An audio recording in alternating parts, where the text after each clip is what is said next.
朋友们，大家好！今天咱们修一台爱普生投影机，它的问题呢是不开机了。现在呢，我们先开机看一下它的具体故障情况。先点开这个开机键，我们来看一下。点开之后，这个指示灯是蓝色的，一直在这闪。这个蓝色指示灯闪是正常的。然后它现在的故障就是，我们可以看一下，它里面的灯是不亮的，不开机。现在的情况是。过一会儿之后，我们再看一下这个灯泡，这个红色指示灯它已经亮了。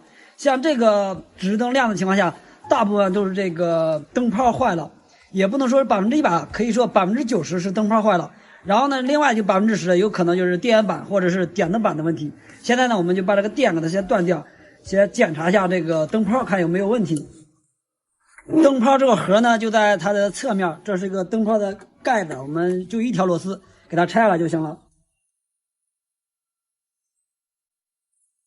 拆开之后，我们把这个盖这样一拉就掉了。这个是灯泡的架子，灯泡呢就在这个内部。我们然后把这个架子上面这2条丝再给它拆下来。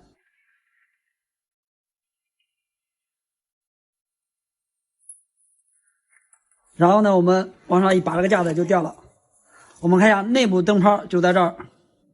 我们仔细看一下这个灯泡啊，它内部已经就炸坏了，灯芯已经没有了。我们先听一下里边有好多这个玻璃碎片。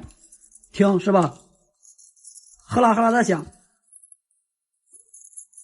这个是灯泡已经炸掉了。正常的情况下，一般这个投影机灯泡它是不会炸坏的。它炸坏的原因呢，一般就分为2种，一种呢就是我们长时间给投影机开机在使用的时候啊，它的温度特别高。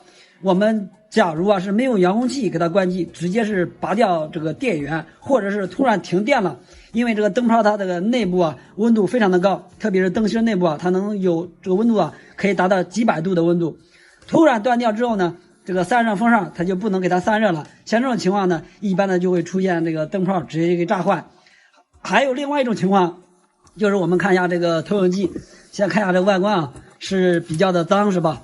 然后它这个原因呢，就是我们先看一下这边，这个侧面呢是有一个过滤网是吧？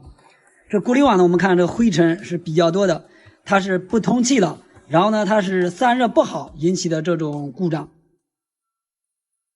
我们先把这个盖给它打开，把这个防尘网我们看一下，这个灰尘看到没有？太多了是吧？就是因为这个原因散热不好引起的炸灯。在我们更换灯泡之前呢，首先呢，先要给这个投影机给它除尘保养一下才可以。如果不除尘的情况下，直接换个新灯上去，用不了几天还是会把这灯炸掉的。我们前提啊，就是一定要先把这个投影机给它除遍尘，或者是最简单的就是，如果不会除尘的，最简单一个方法就是先把这个过滤网用清水给它洗一下，也是可以的。然后呢，再换这个新灯，再安装上去之后就可以了。好了，今天视频感谢大家观看，我们下期再见。